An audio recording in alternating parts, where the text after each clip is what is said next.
So hello दोस्तों, चलिए आपको बताते हैं आज इक्विलिब्रियम ऑफ चार्ज के बारे में। ये काफ़ी आसान है और ये समझने में भी इजी है बच्चों।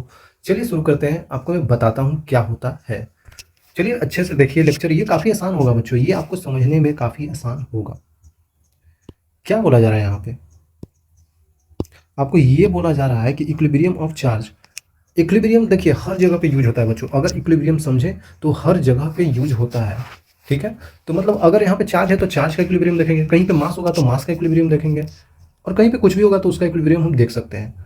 और काफ़ी आसान है यार, देखिए charge is said to be in equilibrium. हम अभी इलेक्ट्रोस्टैटिक्स पढ़ रहे हैं तो यहाँ पे चार्ज इक्विलिब्रियम में है। ठीक है, if net force is acting on it is zero, बिल्कुल सही बात है। अगर कोई चार्ज पे नेट फोर्स उस पर जीरो लग रहा है, इसका मतलब वो चार्ज इक्विलिब्रियम में है। ठीक है, ये चीज आपको पता होना चाहिए। और सिस्टम ऑफ चार्ज के लिए भी एप्लीकेबल है, is said to be in equilibrium if each charge is separately in equilibrium. उसमें रहने वाला सारा चार्ज इक्विलिब्रियम में होगा तो वो पूरा सिस्टम इक्विलिब्रियम में कहा जाएगा। ठीक है, पहली बात हम देख लेते हैं, अगर हमारे पास कोई चार्ज दिया हुआ है क्यू, इस पे नेट फोर्स जीरो होना चाहिए तभी ये इक्विलिब्रियम में हो सकता है। जैसे कि मान लेते हैं इधर इसका कुछ फोर्स लग रहा है, किसकी वजह से? मान लेते हैं इलेक्ट्रिक फील्ड इस डायरेक्शन में जा रहा है। इलेक्ट्रिक फील्ड का जिधर डायरेक्शन होता है और अगर ये पॉजिटिव चार्ज है तो फोर्स इसी डायरेक्शन में लगता है, जिसका वैल्यू होता है F equal to Q E. आपने पढ़ा ही होगा ना बच्चों, जैसे कि नहीं पढ़ा है कि इलेक्ट्रिक फील्ड का वैल्यू क्या होता है? Force upon charge. बिल्कुल सिमिलर होता है ग्रेविटेशन में। ग्रेविटेशन में कैसे होता है, समझ रहे हैं ना? वैसे ही यहाँ पे भी होता है। ठीक है, तो यहाँ पे अगर फोर्स इधर लग रहा है तो इसको अपोजिट में एक फोर्स बिल्कुल जरूरी है लगाना यहाँ पे, जो एफ एक्सटर्नल या एफ कुछ भी हो। मान लेते हैं एफ टेंशन है, कुछ यहाँ रस्सी से खींच रहे हैं, तो ये बिल्कुल जरूरी है। अगर यहाँ पे इक्विलिब्रियम कंडीशन है तो एफ टेंशन और एफ इलेक्ट्रोस्टैटिक्स दोनों बराबर होना चाहिए फॉर इक्विलिब्रियम। ठीक है, फॉर इक्विलिब्रियम, इक्विलिब्रियम कंडीशन के लिए बिल्कुल भी एफ नेट जीरो होना चाहिए, जो कि यहाँ पे हो रहा है। अगर कोई चार्ज यहाँ पे लटका हुआ है तो नीचे लगने वाला mg फोर्स और ऊपर लगने वाला कोई टेंशन फोर्स ये भी इक्वल होना चाहिए। मान लेते कहीं पे चार्ज हमको दिया है, चार्ज हमको दिया है और इस चार्ज अगर लटका हुआ है, हवा में है, तो यहाँ पे इसका मतलब नीचे लगने वाला mg फोर्स इसका और ऊपर लगने वाला कुछ जिससे लटका हुआ है टेंशन, मतलब कि कुछ रस्सी से लटका हुआ है, तो यहाँ पे टेंशन और mg का इक्वल होना जरूरी है, तब जाकर ये इक्विलिब्रियम में हो पाएगा। समझ में आ रहा है बच्चों? इस टाइप का चीज़ें समझना है। तो चलिए आगे बढ़ते हैं, ये तो बहुत बेसिक चीज़ मैंने आपको बताया है। और उसी तरीके से देखते जाए तो इक्विलिब्रियम तीन तरह का हो जाते हैं, जिसमें कि पहला इक्विलिब्रियम हमारे पास न्यूट्रल इक्विलिब्रियम है। न्यूट्रल का मतलब क्या होता है? और स्टेबल इक्विलिब्रियम होता है और एक होता है अनस्टेबल इक्विलिब्रियम। बिल्कुल आसानी से समझा देता हूँ आपको बच्चों, समझने में काफ़ी ईजी होने वाला है। न्यूट्रल इक्विलिब्रियम मतलब कि न्यूट्रल हो, चीज़ें न्यूट्रल कब होती है? जब चीज़ को रखा हो, कहीं पे रखा हुआ हो वहीं पे हो, तो इक्विलिब्रियम वो क्या है? न्यूट्रल है। इस पेन को स्टेबल पे रख दे तो वहीं पे रहेगा हमेशा, तो मतलब उस टाइप का न्यूट्रल बोला जाता है। मोटा मोटी मैं बता रहा हूँ, लेकिन एक्चुअल डेफिनेशन अगर हम पढ़ना चाहें, बताना चाहें आपको, तो किताबी भाषा में या फिजिक्स की भाषा में तो बोला जाता है, अगर कोई चार्ज पार्टिकल को, क्योंकि हम पढ़ रहे हैं यहाँ पे इलेक्ट्रोस्टैटिक्स, तो इसको हमने चार्ज माना है क्यू, इसको क्यू मान लीजिए, है ना बच्चों, चार्ज मान लीजिए। अगर ग्रेविटेशन पढ़ते तो वहाँ पे मास मान लेते। बताना मैं ये चाहता हूँ कि इक्विलिब्रियम कंडीशन कहीं पे हो सकता है बच्चों, है ना? कहीं पे इक्विलिब्रियम हो रहा है तो वहाँ चार्ज वाला लगा देंगे तो चार्ज इक्विलिब्रियम हो जाएगा, कहीं पे मास है तो मास इक्विलिब्रियम, कहीं पे ब्लॉक रखा हुआ है तो ब्लॉक इक्विलिब्रियम में कब होता है? उस पर भी जब नेट फोर्स जीरो होता है। तो उसी तरीके से सब जगह ऐसा ही होता है, यहाँ पे चार्ज है तो हम चार्ज बोल रहे हैं, कोई दिक्कत नहीं है। ठीक है, तो अगर ये चार्ज यहाँ पे रखा हुआ है तो फिजिक्स के लैंग्वेज में बोला जाता है कि अगर इस चार्ज को हम आगे धक्का दे दें तो ये धक्का देने के बाद कभी अपने पोजीशन पे नहीं आएगा, या फिर इसको धक्का दे दें और धक्का देने के बाद ये बढ़ता ही नहीं रहेगा। मतलब बेसिकली यहाँ पे न्यूट्रल इक्विलिब्रियम में ये होता है, अगर कोई एक्सटर्नल फोर्स लगा के इसको धक्का दे दें तो जहाँ पे जाएगा रुकेगा वहीं पे वो रह जाएगा। तो ये हो गया यहाँ पे न्यूट्रल इक्विलिब्रियम। नहीं समझ में आया होगा बट अभी और मैं समझाऊंगा। अब देख लेते हैं स्टेबल इक्विलिब्रियम। ठीक है, स्टेबल का मतलब है कि अगर आप किसी पॉइंट से किसी चार्ज पार्टिकल को धक्का देते हैं, एफ एक्सटर्नल आके यहाँ पे इसको मारते हैं धक्का ऐसे, तो ये ऊपर जाएगा और फिर ये अपने ही पोजीशन पे आएगा। मतलब की बात ये है, स्टेबल इक्विलिब्रियम मतलब स्टेबल है, यहाँ से इसको भगा देंगे फिर यहीं पे आएगा। होते हैं ना कोई लोग होते हैं जो आपको छोड़ेंगे नहीं, आपके पीछे पीछे हमेशा चलेंगे, मतलब आप भगा देंगे लड़ जाइएगा फिर भी वो फिर आपके ही पास से आएगा। होते हैं कोई लोग। तो आप समझिए यहाँ पे स्टेबल हो रहा है, स्टेबल इक्विलिब्रियम हो रहा है। इसको कितना भी धक्का दे दीजिए इधर इधर जाके फिर यहीं पे आएगा, ऐसे ऐसे चलते चलते रुकेगा कहाँ पे? यहीं पे। आप इसको कितना भी दूर कीजिए, जिंदगी से दूर नहीं होगा, फिर वहीं पे आ जाएगा। अनस्टेबल इक्विलिब्रियम में क्या होता है? मतलब कि यहाँ पे अगर किसी चार्ज पार्टिकल को अनस्टेबल मतलब कि थोड़ा सा भी धक्का दे देना तो ये चला जाएगा दूसरे जगह, फिर कभी मेरे पास नहीं आएगा। इसको रियल वर्ल्ड में आसानी से समझा जा सकता है। किन्हीं किन्हीं के पास कोई गर्लफ्रेंड होते हैं, महिला मित्र समझ सकते हैं। तो अगर वो हैं आपके पास, तो किन्हीं का नेचर ऐसा होता है कि आप कितना भी उसको लड़ जाइए, कितना भी कुछ बोल दीजिए, फिर भी वो महिला मित्र आपके पास ही आएंगे, चलते चलते चलते चलते फिर यहीं पे रुकेंगे। लेकिन किसी किसी का रिलेशनशिप में ऐसा होता है कि भाई अगर उसमें थोड़ा सा भी आपने कुछ बोल दिया, थोड़ा सा भी इसमें धक्का दे दिया, तो जाते जाते बहुत दूर चला जाएगा, ये फिर कभी आपके पास नहीं आएगा, कभी नहीं। ठीक है। और यहाँ पे ये है, मतलब ये न्यूट्रल इक्विलिब्रियम है, जो मतलब ऐसा है कि समझिए अगर इसको धक्का दे दे तो यहाँ जाएगा तो फिर यहीं रुक जाएगा, इससे आगे नहीं बढ़ेगा, है ना। इस टाइप का है। इसको जने मार दे वहीं रहेगा खड़ा, ना ही कभी अपने वापस पोजीशन पे आएगा, ना ही इससे कभी बहुत दूर चला जाएगा। मतलब जिधर धक्का दे दी वहीं पे जाकर रुक जाएगा, ना ही बहुत दूर जा रहा है, ना ही फिर वापस अपने पोजीशन पे आ रहा है। तो कोई कोई लोग ऐसे भी होते हैं जिनसे अगर लड़ाई हो जाए, वो जहाँ पे जाते हैं वहीं पे रुक जाते हैं। मतलब जहाँ वहीं खुश है भाई, आगे कहीं नहीं जाना है, फिर वही पोजीशन पे कभी नहीं जाना है। जहाँ से लड़ाई हुई वहाँ कभी नहीं जाना है, और बहुत दूर भी कभी नहीं जाना है, मतलब कहीं पे आसपास नहीं रहना है। और ये है कि भगाएंगे तो फिर घर पे ही आ जाएगा, और ये है कि इसको भगा दें तो इतना दूर चला जाएगा कि फिर आ गई। चीज़ें ओवरऑल ऐसी होती है। एक चीज़ और यहाँ पे मैं बताना चाहता हूँ बच्चों, कि अगर ये पॉइंट को हम मान लेते हैं, एक लाइन मान लेते हैं, ठीक है, इस पॉइंट से हम एक लाइन खींच देते हैं। ठीक है बच्चों,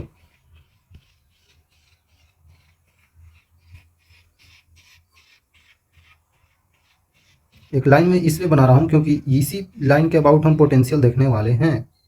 कैसे देखने वाले हैं बच्चों? इस लाइन को हमने बना लिया और इसी लाइन के अबाउट हम पोटेंशियल देखने वाले हैं। समझिए, मैं ये बोल रहा हूँ कि ये मैंने एक जो लाइन ड्रॉ किया है, इस पॉइंट के अबाउट हम पोटेंशियल देख रहे हैं कि इसमें पोटेंशियल किसका ज़्यादा है, किसका कम है।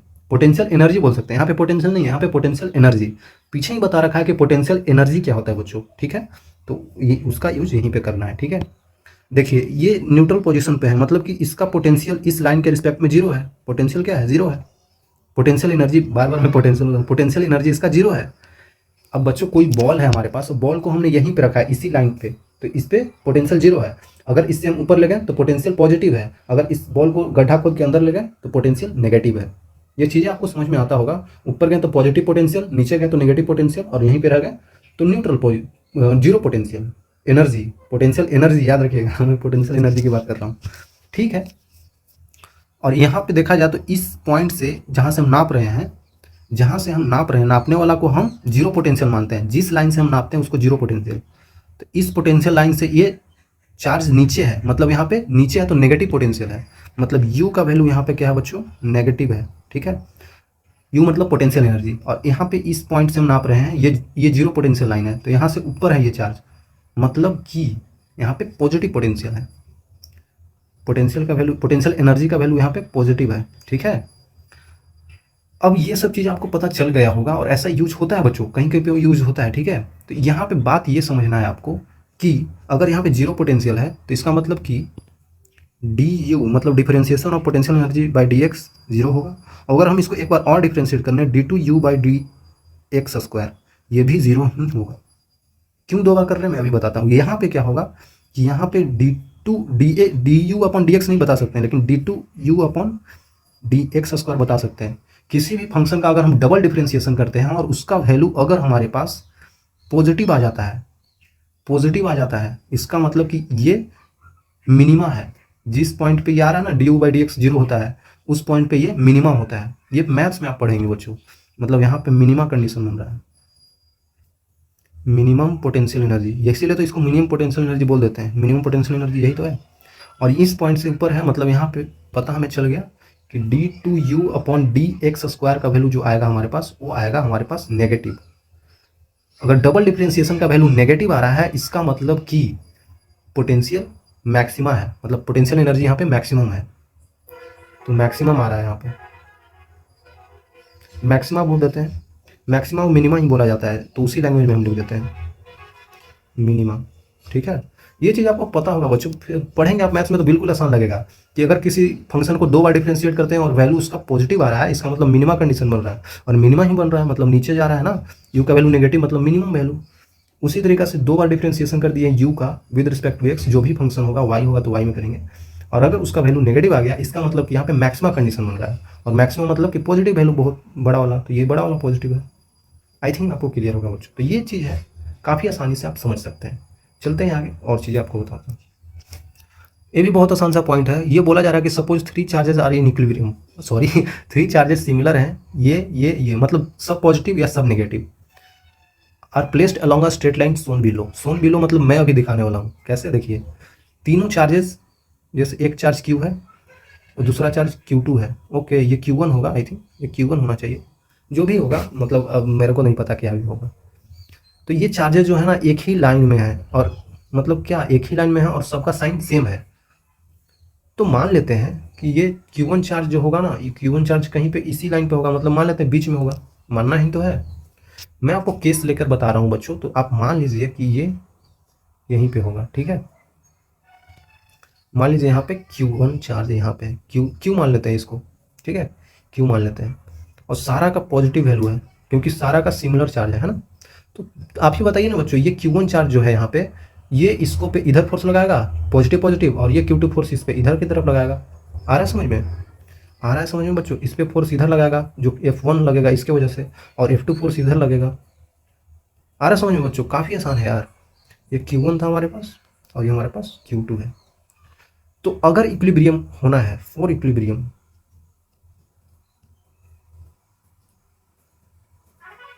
इक्विलिब्रियम कंडीशन, अगर इक्विलिब्रियम कंडीशन कहीं पे बन रहा है, इसका मतलब कि इक्विलिब्रियम किस पे बन रहा है, क्यू पे बन रहा है, मतलब कि ये चार्ज इक्विलिब्रियम में है और ये लगा रहा है, तो ये भी इक्विलिब्रियम में ही होगा बच्चों, है ना। ये भी फोर्स लगा रहा है इसके वजह से इधर और इसके वजह से इधर, तो ये भी चीज़ इक्विलिब्रियम में ही होगा, तभी ये कंडीशन हम लगा पाएंगे, ठीक है।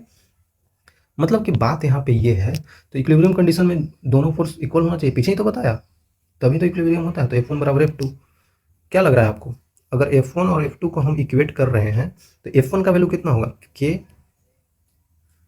Q1 की वजह से लग रहा है Q डिवाइडेड बाई, ये डिस्टेंस आपको मान लेते हैं कि ये डिस्टेंस आपको x1 दिया है, ये डिस्टेंस आपको x2 दिया है, ठीक है, और ये पूरा डिस्टेंस x है, इस टाइप का मान लीजिए। तो ये कितना होगा, के Q1 Q divided by x1 का स्क्वायर इक्वल टू F2 कितना हो जाएगा बच्चों, के Q2 Q divided by x2 का स्क्वायर। और यहाँ पे आपको पता है x1 प्लस x2 का वैल्यू हमारे पास x है बच्चों, ठीक है। तो अगर हम x2 को हटाना चाहते हैं तो डायरेक्टली भी हटा सकते हैं, मतलब यहाँ पे लिख सकते हैं ना के Q2 Q divided by x2 का वैल्यू क्या हो जाएगा, निकाल सकते हैं x माइनस x1, है ना बच्चों। तो x माइनस x1 का होल स्क्वायर कर देंगे। चीज़ें आसान है यार, ऐसे कर सकते हैं हम लोग, है ना, ऐसे कर सकते हैं बच्चों।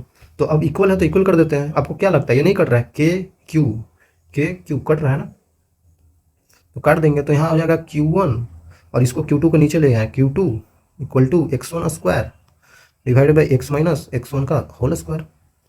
तो यहाँ से आपको नहीं पता चल गया कि x1 divided by x minus x1 का वैल्यू क्या आ जाएगा, root over Q1 divided by Q2, ठीक है। तो यहाँ से x1 का वैल्यू अगर आप निकालें, इसको कैलकुलेट करें तो कितना आता है, कितना आता है बच्चों, बताइए बताइए। इधर चला जाएगा फिर ये इधर जाएगा, मतलब कि x ऊपर आ जाएगा, x अपॉन पॉजिटिव में आएगा ना बच्चों, root over Q1 divided by Q2 plus 1 आएगा। यही तो आएगा ना बच्चों, यही तो आएगा, यही तो आएगा। देखिए ये इधर गया, ये वाला से मल्टीप्लिकेशन इधर किया ना,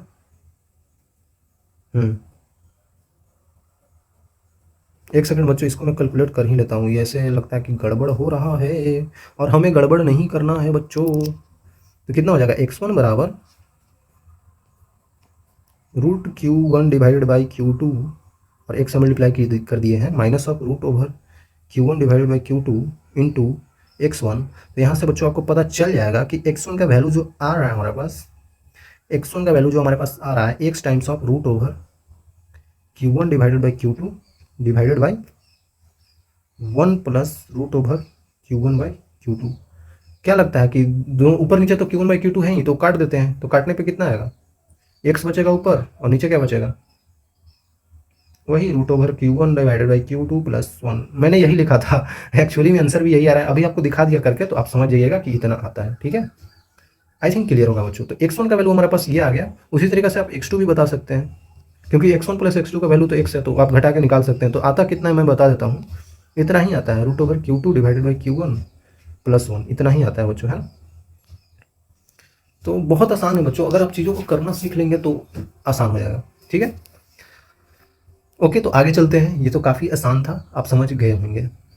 उसी तरीके से एक और उसी में एक वेरिएशन मैंने कर दिया हूँ कि टू सिमिलर चार्जेस Q1 और Q2 are placed along a straight line with a distance x from each other। Similar charge है Q1 और Q2, और थर्ड चार्ज जो हम ले रहे हैं वो डिसिमिलर है, मतलब कि वो अपोजिट साइन का है। जो ये साइन ले रहे हैं Q1 Q2 का, उससे अलग है।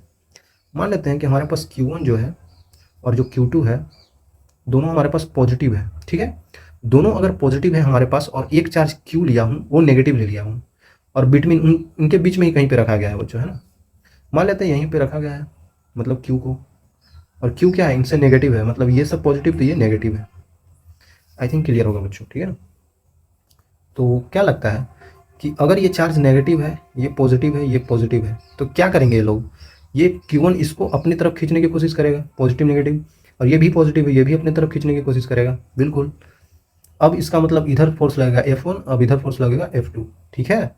और इन दोनों के बीच का डिस्टेंस हमें पता है, इन दोनों के बीच का डिस्टेंस हमें पता है कि ये डिस्टेंस कितना है बच्चों, ये x है, ये डिस्टेंस आपको पता है x1 है, और ये डिस्टेंस आपको पता है x2 है।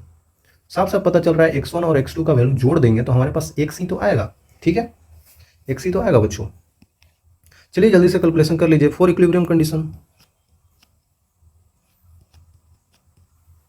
इक्विलिब्रियम कंडीशन में बस यही करना है कि F1 का वैल्यू जो इधर की तरफ खींच रहा है और F2 का वैल्यू जो उधर खींच रहा है वो दोनों इक्वल होना चाहिए। तो इक्वल हम कर देते हैं, तो इधर लगने वाला फोर्स F1 कितना हो जाएगा, सिमिलर वही आंसर आएगा, देखिएगा KQ1Q डिवाइडेड बाई x1 का whole square equal to KQ2Q divided by x2 का स्क्वायर, और फिर से x2 का वैल्यू हम रख सकते हैं यहाँ पे KQ2Q divided by x minus x1 का होल स्क्वायर। कर सकते हैं ना ऐसे बच्चों, बिल्कुल कर सकते हैं। तो अब आपको पता चल गया होगा यहाँ पे कि फिर से चीज़ें कट रही है, ये और ये तो कट रही है, ये और ये तो कट रही है, ठीक है।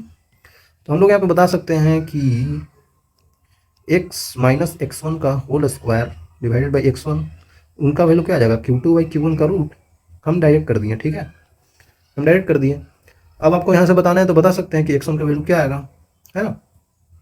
x1 का वैल्यू क्या आएगा, ऊपर चला जाएगा x डिवाइडेड बाई, और इधर आ जाएगा, इधर कर देंगे तो कितना हो जाएगा 1 plus root over Q2 by Q1। Similarly आप x2 भी निकाल सकते हैं, वो कितना हो जाएगा x upon root over 1 plus root over Q1 divided by Q2। देख रहे हैं कितना आसान है बच्चों, x1 भी हमने निकाल लिया, x2 भी निकाल लिया, और दोनों को जोड़ेंगे तो फिर से x ही मिल जाएगा आपको, है ना, जोड़ेंगे तो x ही मिल जाएगा। तो काफ़ी आसान है यार, ऐसे करना है चीज़ों को, है ना, ऐसे करना है चीज़ों को। यहीं पे अगर कंडीशन बोल दिया जाए कि हमें बताना है कि चार्ज क्यू क्या होगा, इसका वैल्यू क्या होगा, तो ये नहीं बता सकते, ये भी बिल्कुल बता सकते हैं। अगर ये ओवरऑल सिस्टम इक्विलिब्रियम में है तो इन पे लगने वाला फोर्स, अगर इसका इस पे जो है ना क्यू, इस पे लगने वाला फोर्स इधर की तरफ है और इसको इधर खींच रहा है, ठीक है। लेकिन अब ये भी तो निकाल सकते हैं कि इस चार्ज को ये नेगेटिव वाला अपने तरफ खींच रहा है और ये पॉजिटिव वाला दूर की तरफ भेज रहा है, तो ये भी तो इक्विलिब्रियम में हो गया भाई। ये नेगेटिव अपने तरफ खींच रहा होगा और ये पॉजिटिव दूर भेज रहा होगा, तो Q2 भी इक्विलिब्रियम में हो गया। Here Q2 can be in equilibrium, है ना बच्चों, Q2 भी इक्विलिब्रियम में हो जाएगा यहाँ पे, ठीक है।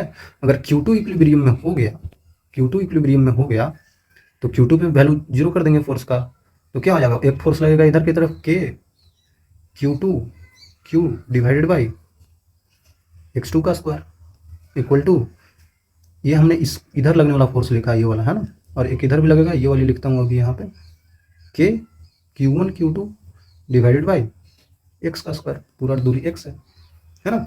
ऐसे कर सकते हैं। अब यहाँ से आप Q2 का वैल्यू देख रहे हैं तो ये कट रहा होगा, तो अब आप Q का वैल्यू, हमें चार्ज Q बताना है, चार्ज Q कितना होगा। देख सकते हैं यहाँ पे चार्ज Q का वैल्यू जो हमारे पास आ रहा है, ये भी कट रहा है, चार्ज Q का वैल्यू आ रहा है हमारे पास Q1 into x2 divided by x का होल स्क्वायर, ठीक है। ये आंसर हो जाएगा हमारे पास, ये आंसर हो जाएगा बच्चों, है ना। काफ़ी आसान है यार, चीज़ों को बताना काफ़ी आसान है। और अगर पीछे ही देखें तो यहाँ पे पॉजिटिव था, तो पॉजिटिव रहता तो नहीं होता, क्योंकि ये पॉजिटिव पॉजिटिव इसको ऐसे रिपेल करता, क्योंकि इसका वैल्यू छोटा है ना, इसका वैल्यू छोटा रहता है तो ये छोटा तरीका से खींच पाएगा। लेकिन ओवरऑल देखेंगे तो ये भी इसको रिपेल करेगा और ये भी इसको रिपेल करेगा, तो दोनों रिपेल करेंगे तो वैल्यू ये फिर इक्विलिब्रियम में कैसे होगा, नहीं होगा ना। ये भी पॉजिटिव मतलब ये इधर फेंक रहा है, ये भी पॉजिटिव मतलब ये भी इधर फेंक रहा है, तो भाई दोनों उधर ही फेंक रहे हैं तो उधर जाएगा ना, रुकेगा कैसे, जब एक उधर लगे एक इधर लगे। तो यहाँ पे वही तो हो रहा है, नेगेटिव इधर और पॉजिटिव वाला इधर, इसीलिए हम इक्विलिब्रियम लगा के चार्ज क्यू निकाल लिए, काफ़ी इजी है। आगे चलते हैं। एक और अच्छा सा कंडीशन आपको बताया जा रहा है बच्चों कि to dissimilar charge Q1 Q2, मतलब दोनों अलग अलग प्रकार के हैं, are placed along a straight line at a distance of x from each other. ठीक है, वही कंडीशन है, चार्ज Q1 और चार्ज यहाँ पे Q2 है, और दोनों को हमने दोनों अपोजिट साइन रहा है, एक पॉजिटिव है तो एक नेगेटिव है, और दोनों के बीच का डिस्टेंस आपको बता रखा है कि ये हमारे पास x है। और third charge Q is should be placed outside of the line joining Q1 Q2। बिल्कुल, अगर एक दूसरा चार्ज हमको रखना है तो इन दोनों के बाहर रखना है, बोला जा रहा है क्वेश्चन में।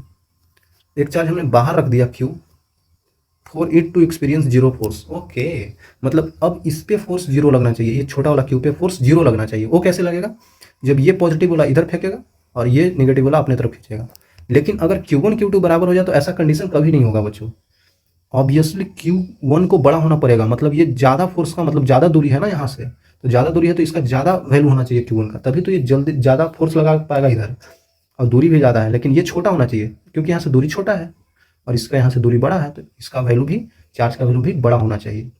ठीक है, तो मतलब यहाँ पे ऑब्वियसली आपको पता चल गया कि मैग्नीट्यूड ऑफ Q1 जो वैल्यू है वो Q2 से तो बड़ा ही होगा।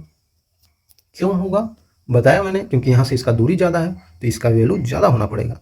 फॉर्मूला क्योंकि एफ का वैल्यू नहीं पढ़े बच्चों, के Q1 Q2 Q1 divided by r का स्क्वायर, मतलब कि ये Q1 बड़ा होगा तभी तो फोर्स ज़्यादा लगेगा, लेकिन दूरी ज़्यादा होगा तभी तो ये कम कर देगा ओवरऑल, ये फिर न्यूट्रल रह जाएगा, मतलब कि ओवरऑल कंडीशन वैलिड रहेगा। ये बता रहा हूँ। चीज़ें अगर समझ में नहीं आ रही है तो कोई बात नहीं, आप ये समझिए कि इसका दूरी, सोचिए ना बच्चों, जिसका दूरी दूर तक मतलब पहुँच दूर तक होना चाहिए ना, एक्चुअली ये बड़ा होगा तभी तो इसका पहुंच दूर तक होगा। अगर ये दोनों बराबर हो जाए तो इसका इसका जो मैग्नेटिक थी सॉरी इलेक्ट्रिक फील्ड लाइन यहीं तक बनेगा, तो भाई इसको यहाँ पे फोर्स लगाना है तो इसका वैल्यू दूर तक होना चाहिए, मतलब बड़ा होना चाहिए। तो इसीलिए हमने ये कंडीशन बताया। आई थिंक आप समझ रहे होंगे यार, इतना समझाने की जरूरत नहीं है। ठीक है, ओके। तो यहाँ से डिस्टेंस आपको कुछ दे दिया है, मान लेते हैं यहाँ से डिस्टेंस आपको दे दिया है, मान लेते हैं x1, और यहाँ से डिस्टेंस क्या हो जाएगा बच्चों बताइए? पूरा x1 है तो x1 माइनस x हो जाएगा। बिल्कुल भाई, पूरा x है, उसमें से ये वाला हटा देंगे तो बचेगा क्या? x1 minus x। ठीक है, तो अब हम क्या करेंगे, अगर इस पे नेट फोर्स जीरो करना है तो इधर खींचने वाला एक फोर्स है F1 और एक इधर इधर को तरफ फेंकने वाला फोर्स है, क्योंकि ये पॉजिटिव अपने इधर दूर फेंक रहा होगा और ये नेगेटिव वाला पास ला रहा होगा। तो मतलब यहाँ पे थोड़ा सा हमने गलती कर दिया, क्योंकि ये F2 का वैल्यू है, ये F2 इधर खींच रहा है और F1 इधर फेंक रहा है। F1 फोर्स Q1 का है, ठीक है, और F2 फोर्स Q2 का है। आई थिंक क्लियर होगा। तो अगर इक्विलिब्रियम में है, if Q in equilibrium, Q charge अगर इक्विलिब्रियम में है बच्चों, तो इसका मतलब कि F1 लगने वाला फोर्स और F2 लगने वाला फोर्स बराबर होना चाहिए, बिल्कुल बराबर होना चाहिए। वैल्यू क्या हो जाएगा दोनों का देख लेते हैं बच्चों। F1 का वैल्यू जो उधर लग रहा है वो हो जाएगा हमारे पास यहाँ पे KQ1 divided by KQ1 Q divided by x1 का स्क्वायर इक्वल टू, अब देख लेते हैं F2 फोर्स हमारे पास क्या होने वाला है बच्चों, वो अंदर की तरफ लग रहा है और वो हो जाएगा हमारे पास KQ2Q divided by x1 minus x का होल स्क्वायर। अगर आप बच्चों यहाँ पे ध्यान से देखेंगे तो Q कट रहा है और K भी कट रहा है। तो आगे बढ़ेंगे बच्चों, यहाँ पे हम देखने वाले हैं तो हमें नजर आएगा यहाँ पे कि Q1, एक सेकेंड, एक्चुअली में हम यहाँ पे करने वाले हैं, इसको इधर भेजने वाले हैं, इसको इधर भेजने वाले हैं बच्चों। तो भेज देते हैं x1 minus x divided by x1 equal to root over हमारे पास Q2 डिवाइडेड बाई Q1 आ जाएगा। बिल्कुल इजी होने वाला है। तो यहाँ पे देखेंगे तो x1 का वैल्यू हमारे पास क्या आने वाला है बच्चों, x1 का वैल्यू हमारे पास आने वाला है x डिवाइडेड बाई 1 माइनस आने वाला है क्या, 1 minus root over Q2 divided by Q1 आने वाला है। ठीक है, x1 हमने निकाल लिया बच्चों काफ़ी इजी तरीका से। ठीक है, तो उसी तरीके से आप इसको भी निकाल सकते हैं क्योंकि आपको पता चल गया कि x1 का वैल्यू क्या है। ठीक है, काफ़ी इजी है बच्चों। ठीक है, अगर आप चाहें तो मैं यहाँ पे बता सकता हूँ, ये जो x2 का वैल्यू था, मतलब x2 का वैल्यू जो हमारे पास आया है x1 माइनस x, तो यहाँ पे x1 लिख दीजिए minus x upon 1 minus root over Q2 divided by Q1। तो आप अगर कैलकुलेट करेंगे तो इसका वैल्यू जो हमारे पास आ जाएगा बच्चों, इसका वैल्यू जो हमारे पास आ जाएगा, सॉरी हमने क्या लिख दिया, हमको तो यहाँ पे ये लिखना था, ये तो वैल्यू इसका है, x1 का वैल्यू है और ये माइनस x हो जाएगा, तो आपके पास आ जाएगा x/1 minus √Q1 divided by Q2। ठीक है, काफ़ी ईजी है बच्चों, ऐसे करेंगे तो आपको आ जाएगा। चलते हैं आगे, काफ़ी आसान है यार। फ्रीली सस्पेंडेड चार्ज पार्टिकल, अगर कोई चार्ज पार्टिकल फ्रीली सस्पेंडेड है, मतलब कहीं पे वो रुका हुआ है आसमान में जहाँ पर कुछ नहीं लग रहा हो, तो ऐसा कैसे हो सकता है? ऐसा तब हो सकता है जब उसमें इलेक्ट्रिक फील्ड लाइंस उसको फोर्स दे रहे हो और mg उसको बराबर कर दिया हो, तब ऐसा होगा। मतलब कि अगर कोई चार्ज पार्टिकल हमारे पास q है, अगर वो इक्विलिब्रियम में है, तो इस पे लगने वाला वो जो कि ऊपर की तरफ यहाँ पे लग रहा होगा, ये सब जो होंगे यहाँ पे, इसको बोलते हैं इलेक्ट्रिक फील्ड बच्चों, है ना। और भी बना लेते हैं क्योंकि हमें और की ज़रूरत पड़ेगी बच्चों, है ना। ठीक है, और भी बना लेते हैं बच्चों क्योंकि हमें और की ज़रूरत, सॉरी और कितना ही बनाएं। ठीक है, देखिए मैं इसलिए बता रहा हूँ क्योंकि यहाँ पे भी चार्ज हमारे पास Q है। बात यह है बच्चों कि यहाँ पे जाने वाला इलेक्ट्रिक फील्ड लाइंस जो हैं, इलेक्ट्रिक फील्ड लाइंस जो बन रहे हैं वो ऊपर की तरफ जा रहे हैं। ठीक है, तो अगर फील्ड लाइंस ऊपर की तरफ जा रहे हैं तो चार्ज पे ऊपर की तरफ फोर्स भी लगा रहे होंगे, वो फोर्स क्या होगा ऊपर की तरफ लगने वाला? एफ फोर्स होगा, और यही फोर्स F=QE होता है, क्योंकि ये चार्ज पॉजिटिव है बच्चों और ये इलेक्ट्रिक फील्ड लाइंस ई है। ठीक है, लेकिन इसका कुछ मास भी होता है, तो वो mg यहाँ नीचे लगेगा।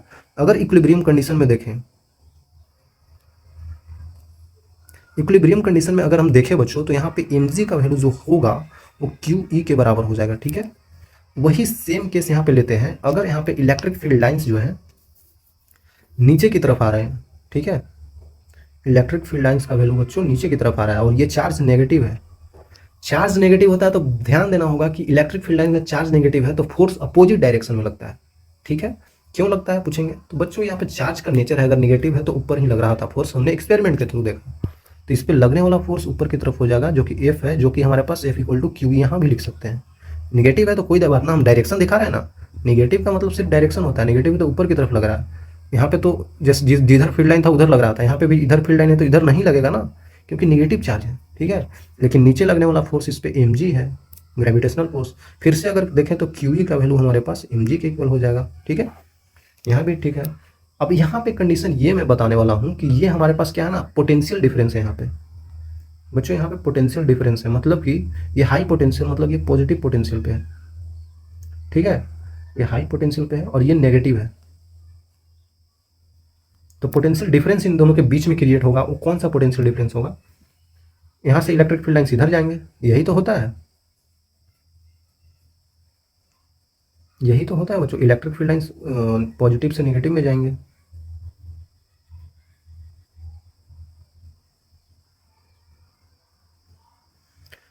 देखिए, ठीक है, तो ये जो जा रहे हैं फील्ड लाइन्स पॉजिटिव से नेगेटिव में, ठीक है, पीछे ही बता रखा है, पीछे ही बता रखा है बच्चों, पॉजिटिव से निकलता है और नेगेटिव में जाता है। तो यहाँ पे भी अगर हम कोई चार्ज पार्टिकल Q रख दें बच्चों, तो इस पे भी लगने वाला फोर्स ऊपर की तरफ होगा, ये भी पॉजिटिव है, QE होगा, इस पे भी नीचे लगने वाला फोर्स mg होगा। एक्चुअली में देखा जाए तो ये पोटेंशियल प्लस वोल्ट पे है और ये नेगेटिव वोल्ट पे है, इन दोनों के बीच का हमें डिस्टेंस दे रखा है बच्चों, वो d है। ठीक है, तो यहाँ पे अगर देखें तो फिर से mg का वैल्यू जो होगा नीचे लगने वाला फोर्स QE के बराबर होगा। लेकिन यहाँ पे एक चीज़ बहुत ध्यान देने वाला है, जो चार्ज का वैल्यू होगा वो mg/e हो जाएगा, लेकिन E का वैल्यू हमें पता है। इलेक्ट्रिक फील्ड का वैल्यू क्या होता है बच्चों? पोटेंशियल में देखेंगे तो क्या होता है? पोटेंशियल में V/R होता है, मतलब D है यहाँ पे डिस्टेंस इन दोनों के बीच का, वोल्टेज के बीच का, तो D लिख देंगे। नहीं पढ़े पीछे, याद नहीं आ रहा है? याद नहीं आ रहा है, याद आना चाहिए। नहीं पढ़े थे dV=(E.dr) का इंटीग्रेशन पढ़े थे ना, तो यहीं से तो आ जाता है, यहीं से तो E आ गया, E नीचे चला गया तो dV/dr आएगा। बोलेंगे यहाँ तो dV इंटीग्रेशन है, तो बच्चों ये इंटीग्रेशन जब लेते हैं जब छोटी सी चीज़ की बात करेंगे, लेकिन यहाँ पे देखा जाए तो पोटेंशियल दिख रहा है हमें, हाई पोटेंशियल लो पोटेंशियल में दिख रहा है हमें, तो यहाँ पे हम डायरेक्टली यूज कर देंगे फार्मूला का। लेकिन ठीक है, तो ये यहाँ पे यूज कर देंगे, तो यहाँ पे E का वैल्यू रख देंगे V/d, तो यहाँ पे आ जाएगा mg/d/v पोटेंशियल। आई थिंक क्लियर होगा बच्चों, आई थिंक क्लियर होगा। इस तरीका से चीज़ों को समझना होगा आपको, इक्विलिब्रियम कंडीशन में क्या होता है। अगर इक्विलिब्रियम नहीं भी हो इक्विलिब्रियम नहीं हो तो वहाँ पे अभी वैसा सवाल वाल आता नहीं है, इक्विलिब्रियम नहीं हो तो इक्विलिब्रियम कंडीशन ही हमें पढ़ना है, ठीक है। चलिए आगे चलते हैं। बोलेंगे इक्विलिब्रियम नहीं रहेगा तो मास्टर को आता ही नहीं है। आता तो मेरे को नहीं है, सही बात बोल रहे हैं, क्योंकि हम अनइक्विलिब्रियम कुछ ऐसा देखे ही नहीं है चीज़ों बच्चों। हम क्या ही बताएं, वो आपको मतलब सिलेबस में भी नहीं है। सब बोलेंगे सब मास्टर ऐसे ही बोलता है। मैं समझ रहा हूँ बच्चों, मैं भी स्टूडेंट ही हूँ, मैं भी पढ़ता हूँ। तो ठीक है, लेकिन अभी हमको अनइक्विलिब्रियम के बारे में नहीं सोचना है। अगर आप इतना भी सोच रहे हैं तो थोड़ा गूगल कर लीजिएगा, है ना। अभी तो हम इक्विलिब्रियम कंडीशन ही देखेंगे क्योंकि हमें वही आता है, अभी हम वो देखे नहीं है, ठीक है। चलिए जो आता है वो तो बता देते हैं। Charge particle suspended bye massless insulated string. इस बार क्या कर रहे हैं कि एक स्ट्रिंग से चार्ज पार्टिकल को लटका दे रहे हैं। चीज़ों को समझिए, ठीक है ना। जैसे यहाँ पे कोई सीलिंग था, सीलिंग से हम क्या कर रहे हैं, चार्ज पार्टिकल को लटका दिए, चार्ज पार्टिकल को बच्चों लटका दिए। तो लटका दिए और हम क्या कर दिए कि इधर की तरफ फील्ड दे दिए, लटका के हम इधर की तरफ फील्ड दे दिए, इलेक्ट्रिक फील्ड लाइन, ठीक है। तो अब क्या होगा, ये लटका हुआ थोड़ी रहेगा, फील्ड लाइन आ गया तो भाई इसको ऊपर उठाएगा, इसको ऊपर उठाएगा। ये पॉजिटिव चार्ज क्यू है, ठीक है ना, पॉजिटिव चार्ज क्यू है तो ऊपर उठाएगा। मान लेते हैं थीटा एंगल ऊपर उठ गया, उठेगा ना बच्चों। और इस पे नीचे की तरफ तो एम जी नीचे लग ही रहा होगा, यहाँ पे भी एम जी लग रहा होगा, ठीक है। ऊपर टेंशन भी लग रहा होगा भाई, लेकिन अभी इलेक्ट्रिक फील्ड लग रहा है तो भाई ये भी तो इधर फोर्स लगाएगा। क्या फोर्स लगाएगा, f equal to Q e. Simple सी बात है बच्चों, चीज़ें बहुत सिंपल है। अगर हम यहाँ पे थोड़ा सा और कंपोनेंट में तोड़ना चाहें तो बिल्कुल आसानी से तोड़ा जा सकता है। ये एंगल थीटा है तो ये एंगल थीटा होगा, इसमें कोई शक नहीं होना चाहिए आपको। तो टी का कॉस कंपोनेंट इधर है तो ऊपर की तरफ हमारे पास टी कॉस ऑफ थीटा आ जाएगा, इधर की तरफ आपको टी साइन ऑफ थीटा मिल जाएगा। बिल्कुल आसान है बच्चों। तो यहाँ पे ये पॉइंट चार्ज पे चारों तरफ फोर्स लग रहा है, तो यहाँ पे ये फोर्स इसके बराबर होगा, ये फोर्स इसके बराबर। अगर ये लगने वाला इक्विलिब्रियम हो जाएगा, ये फोर्स जो लग रहा है ना इलेक्ट्रिक फील्ड की वजह से, इधर वाला फोर्स, इधर वाला फोर्स और टेंशन का फोर्स, मतलब ये तीनों फोर्स आपस में बराबर होंगे कंपोनेंट लेके, क्योंकि एक्स वाई डायरेक्शन में हम देख रहे हैं ना। अगर वो बराबर होंगे तो इक्विलिब्रियम कंडीशन होगा, मतलब चार्ज पार्टिकल यहाँ पे रुका हुआ होगा बच्चों, यहाँ से कहीं जा नहीं रहा होगा, ठीक है। If equilibrium condition, if equilibrium condition occur हो रहा होगा तब क्या होगा, तब यहाँ पे जो टी साइन थीटा इधर लगने वाला फोर्स है, एक्स डायरेक्शन में देखिए बच्चों, t sine theta equal to q ही, ठीक है। और ऊपर लगने वाला force t cos of theta क्या हो जाएगा, वो हो जाएगा एम जी के बराबर, ठीक है। यहाँ तक तो दिक्कत नहीं होना चाहिए आई थिंक। तो यहाँ पे अगर दोनों को डिवाइड दे दें, इक्वेशन 1 और इक्वेशन 2 को, दोनों को डिवाइड दे दे बच्चों, है ना। डिवाइड देने को तो टेन थीटा आ जाएगा हमारे पास, भाई टी टी कट जाएगा ना। आई थिंक समझ में आना चाहिए आपको, है ना। T sine of theta upon t cos of theta बराबर क्यू ई अपॉन एम जी, ठीक है। तो यहाँ से आप बता सकते हैं कि टेन ऑफ थीटा का वैल्यू जो आ रहा है हमारे पास, वो आ रहा है q E upon m g. I think clear होगा बच्चों। तो ये बहुत आसान है, हमने बस इक्वेट करके निकाल दिया। अब यहाँ से एक और चीज़ हम निकालना चाहे तो निकाल सकते हैं बिल्कुल आसानी से, कि T sine theta resultant value निकाल रहे हैं, इसका स्क्वायर कर देंगे, प्लस कर देंगे टी कॉस थीटा का स्क्वायर, तो क्या हो जाएगा, तो क्या हो जाएगा, क्या हो जाएगा बताइए। यहाँ पे क्यू ई का स्क्वायर हो जाएगा प्लस एम जी का स्क्वायर हो जाएगा भाई। तो इसका होने से होगा क्या बच्चों, यहाँ पे टी स्क्वायर आ जाएगा into sine square theta plus cos square theta का वैल्यू 1 होता है, आप मैथ्स में पढ़ेंगे। यहाँ पे क्यू ई का स्क्वायर है प्लस एम जी का स्क्वायर है। तो यहाँ से टी का वैल्यू जो टेंशन होगा फाइनली हमारे पास, वो क्या आ जाएगा, वो आपके पास आ जाएगा root over q E square plus m g का स्क्वायर, ठीक है। काफ़ी आसानी तरीका से हमने टी का वैल्यू निकाल लिया, ठीक है। तो ये तरीका बच्चों ऐसे करना होता है, ठीक है। अगर आपको कहीं पे थीटा बोल जाए किस एंगल पे ये इक्विलिब्रियम हो रहा होगा, तो वो एंगल आप थीटा बता सकते हैं। अगर आपको टेंशन पूछ ले कि एक्चुअली में ये टेंशन का वैल्यू कितना होगा, तो ये root over q v square plus m g square, ऐसे भी समझ सकते हैं कि इसको अगर इधर की तरफ एक्सटेंड कर दें, इधर टेंशन आ जाएगा तो रूट ओवर इसका स्क्वायर प्लस इसका स्क्वायर कर सकते हैं, वैसे भी कर सकते हैं। लेकिन ये बेसिक मेथड है, सिंपल मेथड है, इसको ध्यान में रखिएगा। इधर लिख के और इधर दोनों को डिवाइड करके और स्क्वायर करके आ जाता है, ठीक है। एक और कंडीशन हम देख लेते हैं यहाँ पे बच्चों, बिल्कुल आसान सा है। Equilibrium of suspended point charge system, okay. कोई पॉइंट चार्ज सिस्टम है जहाँ पे हम क्या कर दिए है ना कि सीलिंग से दो चार्जेस को लटका दिए, मान लेते हैं कैसे है और एक कैसे है। तो हमने दो चार्जेस को क्या किया है, लटका दिया है। और दोनों चार्ज यहाँ पे सेम है या अलग है, अभी तो ले लेते हैं सेम ही है। ये भी क्यू है, ये भी क्यू है। अलग लेंगे तो अलग आ जाएगा, उसमें क्या है ना। ठीक है बच्चों, तो ऐसा चीज़ यहाँ पे बोल रहा है हमारे पास। तो आपको ये भी दिया है कि इसका भी लेंथ एल है, इसका भी लेंथ एल है, इन दोनों के बीच का डिस्टेंस आर है। ये सब कंडीशन मैं लेके चल रहा हूँ, ठीक है ना, आपको भी लेके चलना है। तो ठीक है, ठीक है। यहाँ पे कोई इलेक्ट्रिक फील्ड नहीं लग रहा है, लेकिन दो चार्जेस यहाँ पे है ना, तो इनकी वजह से इलेक्ट्रोस्टैटिक फोर्स तो लगेगा ही, आपस में एक दूसरे को लड़ेंगे, क्योंकि ये भी पॉजिटिव है, ये भी पॉजिटिव है, तो इसको फिर इधर लगेगा, इसको फिर इधर लगेगा। तो मान लेते हैं एक ही ले लेता हूँ, एफ इलेक्ट्रोस्टैटिक इधर लगेगा, इस पे एक ही चार्ज को लेते हैं, दोनों पे लेंगे तो वैल्यू तो वही सेम ही आने वाला है। तो भाई यहाँ पे अगर ये टेंशन लग रहा होगा क्योंकि ये स्ट्रिंग है, और अगर ये एंगल हमें थीटा दे रखा है क्वेश्चन में, देता ही है एक्चुअली में, दे ही देगा आपको, तो वैल्यू ये भी तो एंगल थीटा ही हो जाएगा, सिंपल। और नीचे की तरफ देखें तो नीचे की तरफ इस पे एम जी लग रहा होगा। फिर से टी का कंपोनेंट ले लेते हैं, तो टी कॉस ऑफ थीटा इधर है और टी साइन ऑफ थीटा इधर है। फिर से वही कंडीशन आप इक्वेट कर दीजिए। फिर से टी साइन ऑफ थीटा आपके पास क्या आ रहा है, क्यू एफ ई आ रहा है, एफ इलेक्ट्रोस्टैटिक्स। यहाँ पे टी कॉस ऑफ थीटा क्या आ रहा है आपके पास इस बारी, टी कॉस ऑफ थीटा आपके पास आ रहा है एम जी, ठीक है। तो यहाँ से आप समझ सकते हैं कि टेन थीटा का वैल्यू जो आपके पास आ रहा है वो एफ ई अपॉन एम जी आ रहा है, ठीक है। काफ़ी आसान है यार। तो अब हमें पता चल गया टेन थीटा का वैल्यू ये आ रहा है, ओके। मतलब यहाँ पे अब एफ इलेक्ट्रोस्टैटिक्स का वैल्यू तो आपको पता ही होगा, के क्यू स्क्वायर अपॉन दोनों के बीच का डिस्टेंस आर स्क्वायर। अब यहाँ से आर का वैल्यू रख सकते हैं, k Q square divided by r का वैल्यू क्या हो जाएगा, सोचिए ना बच्चों, ये एल है तो एल का कॉस थीटा ये हो जाएगा, एल का साइन थीटा ये हो जाएगा, तो एल साइन थीटा ये भी एल साइन थीटा, तो आर का वैल्यू और कुछ नहीं हो जाएगा, two l of sine theta हो जाएगा, ठीक है, two l of sine theta. यहाँ पे क्या हो जाएगा, four l square sine square theta. काफ़ी आसान है बच्चों, काफ़ी आसान है। तो यहाँ पे हमें आ गया वैल्यू एफ इलेक्ट्रोस्टैटिक्स का। अब अगर हम देखें यहाँ पे, अब अगर हम देखें तो यहाँ पे जो आया टेन थीटा का वैल्यू, उसमें हम ये भी तो रख सकते हैं, 1/4 पाई एप्सिलॉन नॉट, मतलब k Q square divided by 4l square sine square of theta into m g. काफ़ी बड़ा वैल्यू आ गया, जो भी आ गया, मतलब इस टाइप का ऐसा चीज़ें करना है, इस टाइप का चीज़ें हमें करना होगा, ठीक है। काफ़ी आसान है यार। चलिए आगे चलते हैं बच्चों, और चीज़ें आपको बताता हूँ।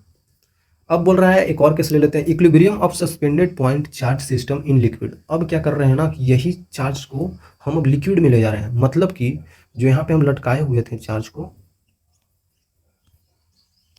ऐसे करके जो दो पॉइंट चार्ज लटका हुआ था ना, यहाँ पे दोनों का चार्ज क्यू ले लिए थे, ठीक है।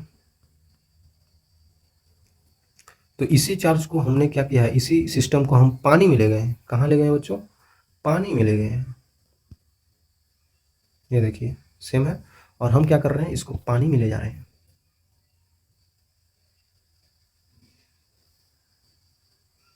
ठीक है। इस टाइप का टब है जिसमें पानी भरा हुआ है, पानी का कलर कुछ इस टाइप का बना देते हैं, ठीक है बच्चों, पानी में है ना, लिक्विड में ले गए। आपको पता चल रहा होगा कि अगर हम इस सिस्टम को लिक्विड में ले गए तो कुछ तो चेंज आ रहा होगा। हवा से अगर पानी में लगे तो भाई फोर्स उसका वैल्यू कम ही तो हो जाता है ना।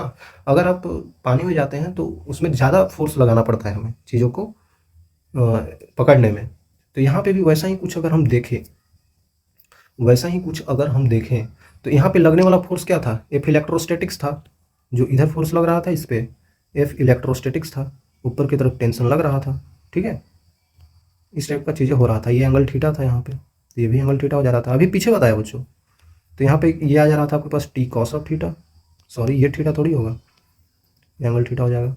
टी कॉस ऑफ थीटा आ रहा था, इधर इसके टी साइन ऑफ थीटा आ रहा था, नीचे की तरफ इस पे एम जी लग रहा था, ठीक है।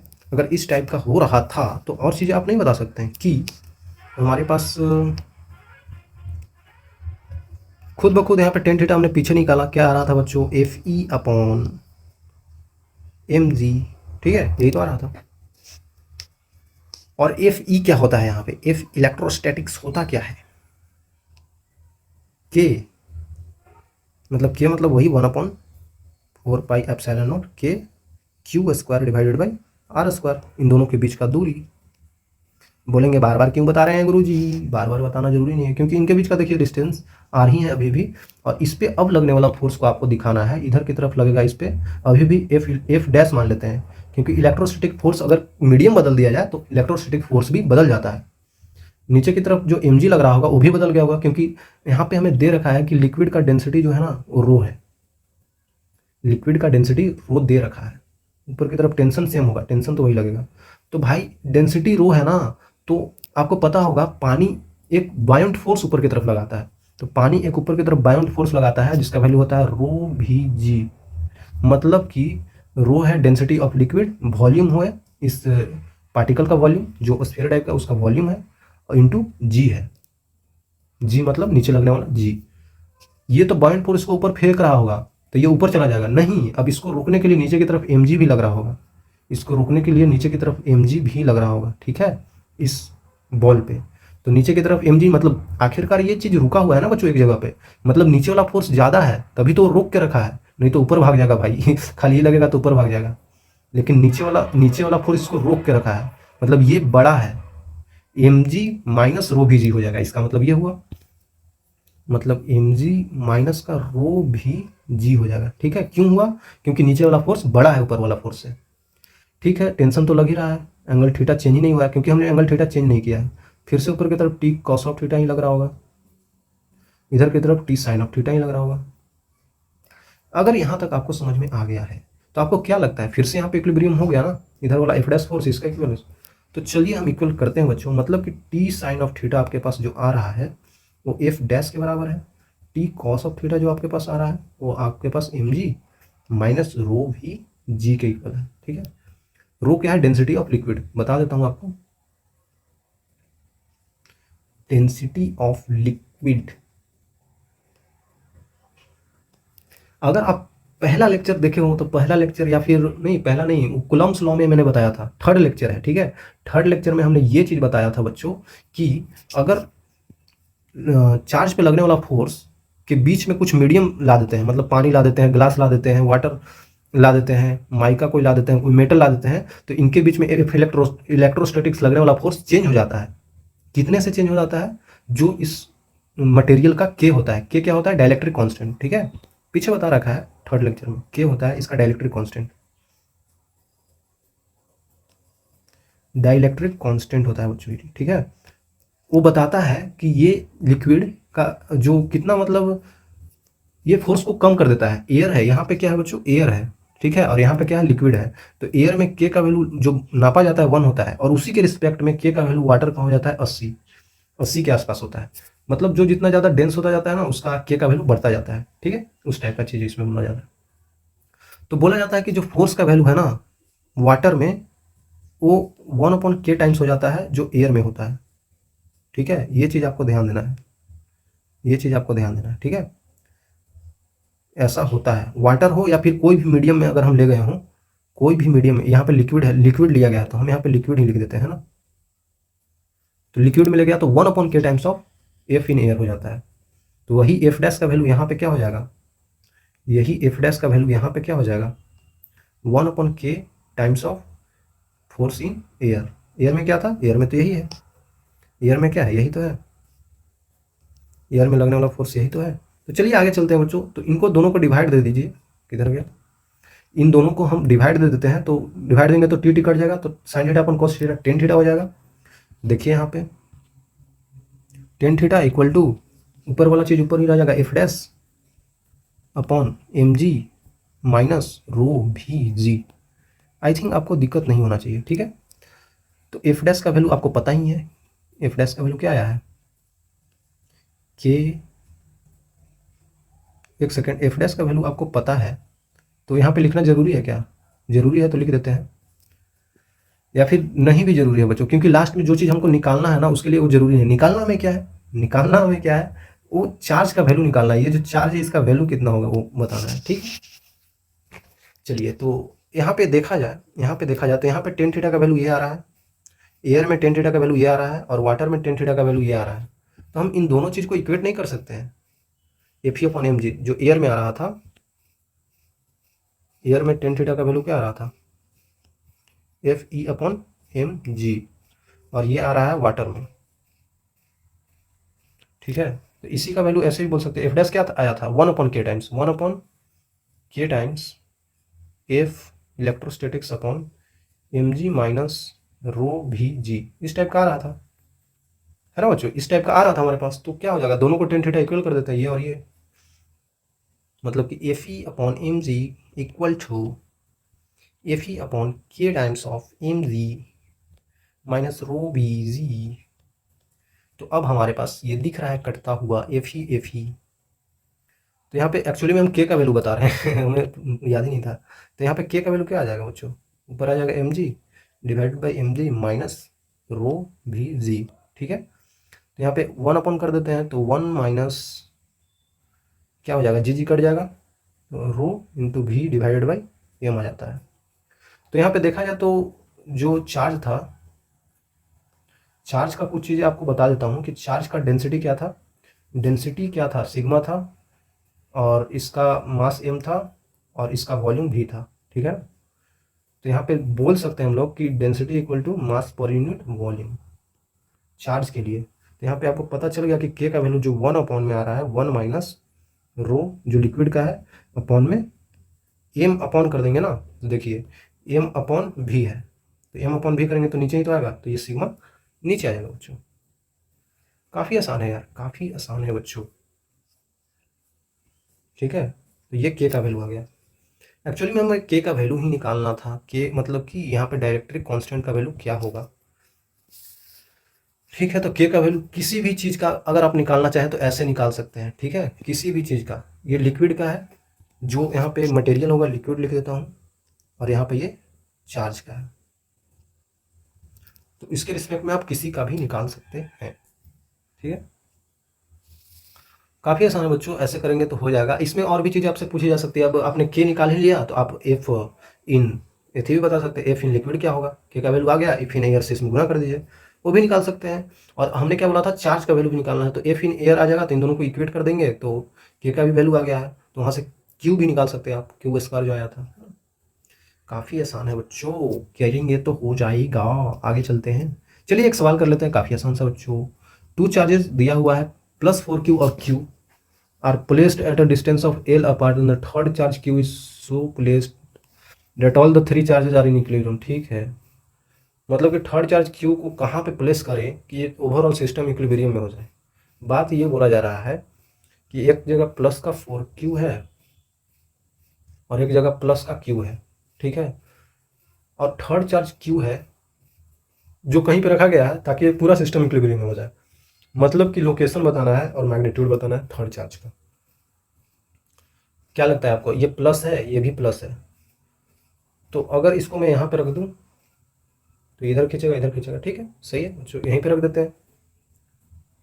और मान लेते हैं कि हमको पता ही नहीं है चार्ज का क्या इसका साइन है, क्या कुछ है, मान लेते हैं नेगेटिव होगा, ये सब पॉजिटिव है, तो ये इसको खींचेगा इधर, ये इसको खींचेगा इधर। तो ये चार्ज एक्चुअली में रखा किधर गया है, नेगेटिव है तो भाई जो इधर है तो इधर रखेंगे ना, क्यों, क्योंकि नेगेटिव के पास छोटा वाला चार्ज के पास रहेगा तभी तो ये अच्छा से खींच पाएगा, और ये बड़ा वाला तो दूर तक भी खींच पाएगा, जो बड़ा है वो दूर तक खींच पाएगा, तो चार्ज को दूर रखना है, ये कॉन्सेप्ट होता है। तो ये इसको इधर खींच रहा है, ये इसको इधर खींच रहा है, और क्योंकि ये चार्ज क्या है, नेगेटिव होगा। अगर पॉजिटिव लेते हैं तो भी हो जाता, पॉजिटिव लेते तो फिर भी पॉजिटिव रहता, तो ये इसको इधर रिपेल करता, ये इसको इधर रिपेल करता। अभी नहीं पता है कि पॉजिटिव है कि नेगेटिव, तो चलिए हम करते हैं, मान के करते हैं, ठीक है। मान लेते हैं बच्चों कि यहाँ पे इस पे लगने वाला फोर्स इधर की तरफ ये 1 है, ये 2 है, ठीक है। तो इधर की तरफ इस पे फोर्स लग रहा होगा F1 और इधर की तरफ F2, इक्विलिब्रियम है तो F1 इक्वल टू F2 कर देते हैं। तो F1 कितना हो जाएगा बच्चों, इनके बीच का डिस्टेंस हमें पता है क्या, नहीं पता है। अच्छा, पूरा का डिस्टेंस L है, तो मान लेते हैं ये x1 है और ये x2 है, मतलब ये कितना हो जाएगा, L माइनस x1 हो जाएगा। बात तो वही है, x1 फिर नहीं क्यों रहे, x ले लेते हैं भाई, ये पूरा डिस्टेंस L है ना, क्वेश्चन में बोला जा रहा है पूरा डिस्टेंस आपके पास L है, तो वो तो वही हो जाएगा। तो यहाँ पे लिख देते हैं हम, यहाँ पे k into 4q into Q divided by x का स्क्वायर बराबर यहाँ पे k into Q divided by L minus x का होल स्क्वायर।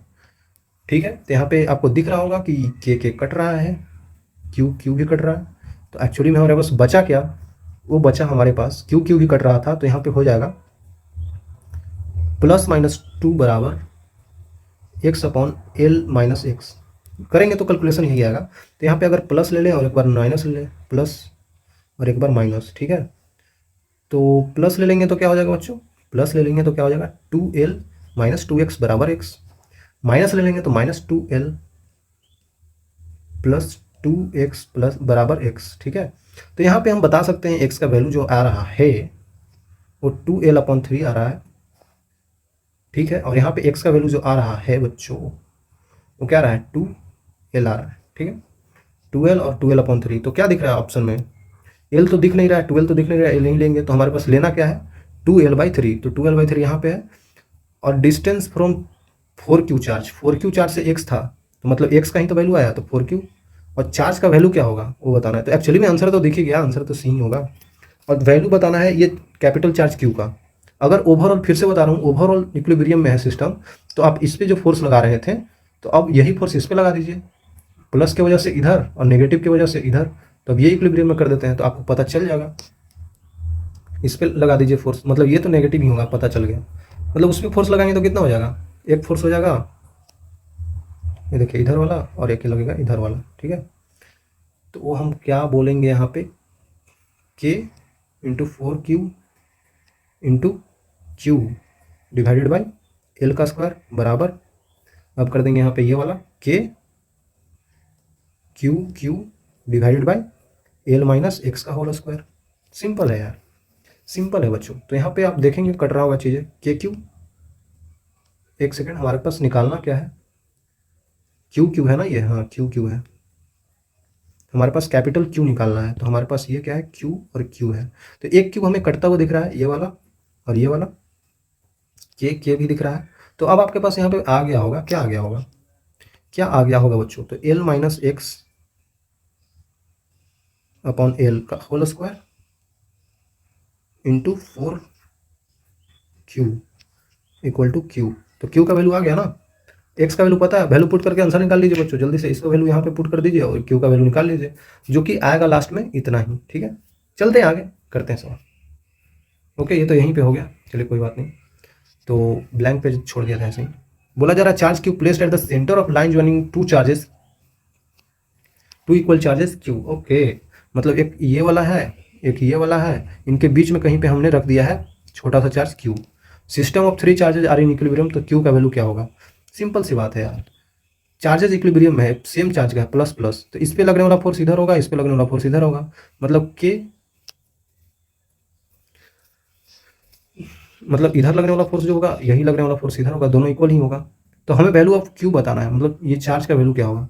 फिर से वही सवाल, इसका वैल्यू बताना है। तो अब ठीक है, दोनों की तरफ लगने वाला ये तो इक्विलिब्रियम में हो गया, अब इसको इक्विलिब्रियम में कर देते हैं, या फिर इसको भी कर सकते हैं। तो इसको इक्विलिब्रियम में करेंगे तो इधर लगने वाला फोर्स क्या हो जाएगा इसका, के क्यू स्क्वायर डिवाइडेड बाई, ये पूरा डिस्टेंस हम मान लेते हैं कि एक्स है, तो एक्स का स्क्वायर हो जाएगा, और ये डिस्टेंस हम मान लेते हैं, ये डिस्टेंस कितना है बच्चों, ये पूरा एक्स है तो x/2 है, क्योंकि बीच में रखा गया सेंटर पे, कहीं कहीं पे बोला गया था सेंटर पे है, सेंटर पे है ना, तो x/2 हो जाएगा। तो इधर लगने वाला फोर्स क्या हो जाएगा इसका, ये नेगेटिव होगा तभी तो इधर लगेगा, के क्यू डिवाइडेड बाई x/2 का होल स्क्वायर। तो इन दोनों को इक्वेट कर देते हैं हम, के क्यू डिवाइडेड बाई x/2 का whole square equal to k Q square divided by x square. Simple सी बात दिख रहा है, एक क्यू यहाँ एक क्यू से काट देगा, के भी कट जाएगा, तो क्यू का वैल्यू जो आ जाएगा हमारे पास 1/4 आ जाएगा, 1/4 आ रहा है क्यू, कैपिटल क्यू का फोर्थ होगा ये, है ना, और साइन क्या होगा, नेगेटिव होगा, मतलब क्यू का वैल्यू माइनस का q/4 होगा। भाई नेगेटिव होगा तभी ऐसा हो सकता है, ये अगर पॉजिटिव हो जाए तो ये फोर्स इधर लगाएगा, ये पॉजिटिव वाला इधर लगाएगा, तो भाई इस पे जीरो होएगा ही नहीं, इक्विलिब्रियम में होएगा ही नहीं, फिर चार्ज कैसे निकाल पाएंगे, नहीं निकाल पाएंगे, इसलिए नेगेटिव होगा, मतलब माइनस का q/4 होगा। ठीक है, चलिए आगे चलते हैं। एक और सवाल काफ़ी आसान सा कर लेते हैं हम लोग। 2 सिमिलर बैलून्स दिया हुआ है filled with helium gas tied with l metre long string. 2 balloons है हमारे पास और एक रस्सी से कनेक्टेड है, दोनों में हीलियम गैस भरा हुआ है, और एल स्ट्रिंग जैसे होता है ना, बलून को किसी धागा से बांध दिया जाता है, तो धागा का लेंथ एल दिया हुआ है, बोल रहा है a body of mass m is tied with the another end of the string. Okay, दो बलून्स है और दोनों में धागा है, तो दोनों धागा को ऐसे बांध दिए तो बलून ऊपर उड़ रहा होगा, और उस नीचे धागा को बांधे वहाँ से एक और मैंने मास लटका दिया। बोल रहा है the balloons float in the air, balloon नीचे नहीं गिरा, वहीं पे है वो, float in the air at a distance of r, balloons के बीच का डिस्टेंस आर है। ओवरऑल चीज़ें ये बोला जा रहा है कि यहाँ पे एक ऐसे बलून्स है, बलून कैसे बनाते हैं बच्चों, ठीक है, ऐसे बलून है और एक और बलून है ऐसे करके, ठीक है, तो दोनों बलून्स के बीच का डिस्टेंस हमको आर दे रखा है, ठीक है, और इससे कोई स्ट्रिंग बंधा हुआ था, तो स्ट्रिंग दोनों बंध दिया है, दोनों का लेंथ एल था, अब दोनों से हम किसी मास को नीचे लटका दिए थे, इस टाइप का केस है, ठीक है, समझिए केस को बच्चों, इस टाइप का कुछ है ना। If amount of charge on balloons are same, मतलब इस पे भी चार्ज क्यू है तो इस पे भी चार्ज क्यू है, तभी तो ये दोनों लटका हुआ है, ठीक है। Magnitude of charge on each balloon, magnitude of charge on each balloon मतलब क्यू का वैल्यू एक्चुअली में होगा क्या, ये पूछा जा रहा है। काफ़ी आसान है यार, देखिए अगर ये दोनों बलून हवा में लटके हुए हैं तो क्या कंडीशन होना चाहिए, कंडीशन ये होना चाहिए, ये इधर टेंशन लग रहा होगा, इधर टेंशन इस पे लग रहा होगा, यहाँ पे नोड है, ये दूसरा स्ट्रिंग है, मतलब नीचे की तरफ और इधर की तरफ टेंशन टी डैश लग रहा होगा, मान लेते हैं ये दूसरा राशि है ना, तो दूसरा राशि मतलब दूसरा टेंशन, और नीचे की तरफ लगने वाला फोर्स एम जी होगा, ठीक है। अब पता चल गया हमको यहाँ पे टी डैश का वैल्यू एम जी होगा, क्योंकि इक्विलिब्रियम में चीज़ें बच्चों ध्यान दे दीजिएगा, इक्विलिब्रियम में तभी हम बता पाएंगे कि इस पे चार्ज कितना होगा, ठीक है। ओके ओके ओके, यहाँ पे ये चीज़ पता है, तो एंगल ये मान लेते हैं थीटा है, तो दोनों तरफ सिमिलर है बच्चों, मतलब बिल्कुल चार्ज सेम है तो डिस्टेंस है, तो ये टेंशन है ना, बिल्कुल चीज़ें सेम है तो इधर वाला एंगल भी थीटा ही हो जाएगा, मतलब सिमिलर चीज़ें हैं। तो ओवरऑल देखेंगे तो ऊपर की तरफ t cos theta 2 t cos theta आ जाएगा, और इधर की तरफ लगने वाला दोनों टी साइन थीटा कैंसिल हो जाएगा। तो ओवरऑल हमें पता चल गया कि 2 टी कॉस थीटा का वैल्यू जो हो रहा है वो हो रहा है एम जी, मतलब एम जी क्या, ऊपर की तरफ T dash T 2 t cos theta नीचे के टी डैश के बराबर है, मतलब यही टी डैश तो एम जी के बराबर है ना, तो यही वाला चीज़ तो इसके बराबर हो गया। एक चीज़ आपको समझ में आ गया कि टी कॉस थीटा का वैल्यू हमारे पास एम जी बाई 2 है, ठीक है। चलिए एक चीज़ तो हमने निकाल लिया, इस तरीके से चीज़ों को सोल्व करना है, सोचना है थोड़ा थोड़ा, उसके बाद ही होगा। अब यहाँ पे चार्ज है तो इलेक्ट्रोस्टैटिक फोर्स लगेगा इन दोनों के बीच में, तो वैसा भी लगा सकते हैं, है ना, इसको इधर की तरफ धक्का देगा, इसको इधर की तरफ, और ऑब्वियसली बात है इधर नीचे की तरफ भी ये टेंशन ही तो लग रहा होगा, इधर की तरफ फोर्स लग रहा होगा एफ इलेक्ट्रोस्टैटिक्स, ठीक है, आसान है। अब इसमें मास दिया नहीं था नीचे, नहीं तो हम यहाँ पे एम भी लगा सकते थे, लेकिन मास नहीं दिया है तो इसीलिए हम नहीं लगाएंगे, सिंपल सी बात है बच्चों, सिंपल सी बात है। तो अब हम क्या करेंगे, अब हम क्या करेंगे, ये थीटा था तो ये भी एंगल थीटा ही होगा, है ना, नीचे वाला एंगल को हमने थीटा माना था तो ये एंगल थीटा, तो टी का कॉस थीटा इधर आ जाएगा और टी का साइन थीटा इधर आ जाएगा, है ना, ये तो करें होंगे आप। तो अब पता चल गया कि टी कॉस थीटा का तो कोई यूज नहीं है यहाँ पे, इधर डायरेक्शन में ऊपर कुछ लग नहीं रहा है, ये हट जाएगा, लेकिन टी साइन थीटा इधर लग रहा है, वही एफ इलेक्ट्रोस्टैटिक्स के बराबर है, मतलब कि टी साइन ऑफ थीटा का वैल्यू जो है वो एफ इलेक्ट्रोस्टैटिक्स के बराबर है, ठीक है। तो अब आपको दो चीज़ मिल गया, यहाँ पे टी कॉस थीटा, यहाँ पे टी साइन थीटा, मतलब कि टेन थीटा आप लिख सकते हैं, टेन थीटा का वैल्यू क्या लिख सकते हैं, ऊपर वाला आ जाएगा एफ ई, नीचे वाला क्या है एम जी बाई 2, 2 ऊपर चला जाएगा, आई थिंक क्लियर होगा बच्चों, 2 आ गया, तो टेन थीटा का वैल्यू अब आ गया हमारे पास, ठीक है। हमें निकालना क्या है, चार्ज क्यू निकालना है, निकाल सकते हैं, आपको पता है ना एफ ई क्या हो जाएगा, electrostatics K Q square divided by are square, K का वैल्यू लिख सकते हैं 1/4 pi epsilon not into Q square है ऊपर और नीचे है आर स्क्वायर, इस टाइप का चीज़ें कर सकते हैं। तो एफ इलेक्ट्रोस्टैटिक्स आ गया हमारे पास, अब हम क्या करेंगे, इसका वैल्यू यहाँ पे रख देते हैं, टेन थीटा होगा क्या, टेन थीटा क्या होगा बच्चों बताइए, टेन थीटा मतलब कि ये वाला एंगल, टेन थीटा परपेंडिकुलर जो कि r/2 हो जाएगा ना, ये r/2 हो जाएगा, परपेंडिकुलर अपॉन बेस, ये कितना है, ये वाली तो एल है, ठीक है, ये एल है, तो एल कॉस थीटा ये है, एल साइन थीटा ये है बच्चों। ओके, तो बताया जा सकता है यहाँ पे कि टेन थीटा का वैल्यू और कुछ नहीं, टेन थीटा का वैल्यू और कुछ नहीं r/2 है इंटू परपेंडिकुलर ये है और बेस ये है, तो बेस क्या हो जाएगा, एक्चुअली में बेस नहीं पता है, लेकिन बेस होगा क्या, एल का कॉस थीटा यही तो बेस होगा। तो एल का कॉस ऑफ थीटा कर दिया हमने equal to 2 times of m g का वैल्यू क्या है, क्योंकि पता है k Q square divided by are square, और नीचे तो एम जी था ही। ऐसा कुछ चीज़ आ रहा है हमारे पास, तो हमें क्यू बताना है। हम फिर ऐसे भी करेंगे तो एंगल थीटा के टर्म में ही आएगा। तो हम सोच रहे हैं क्यों इतना हम करें बच्चों, आखिरकार फिर क्यों करें, हम यहाँ पे टेन थीटा ही रहने देते हैं, टेन थीटा के टर्म में ही आंसर आ जाएगा भाई, इतना झंझट ही क्यों करना है, बाद में देख लेंगे। तो सिंपल सी बात है बच्चों, क्यू स्क्वायर का वैल्यू क्या आ जाएगा, ऊपर गुना कर देंगे m g r square tan theta divided by 2k। ठीक है, चाहे तो आप इसको और सोल्व कर सकते हैं, मतलब कि क्यू स्क्वायर का वैल्यू जो आ जाएगा वो आ जाएगा आपके पास m g r square tan theta, m g r square tan of theta divided by 2k, मतलब 2 इंटू के का वैल्यू 1/4 पाई एप्सिलॉन नोट, क्या आ जाएगा ऊपर आ जाएगा बच्चों, 2 कट जाएगा, ओवरऑल आ जाएगा आपके पास 2 pi epsilon naught m g r square tan theta.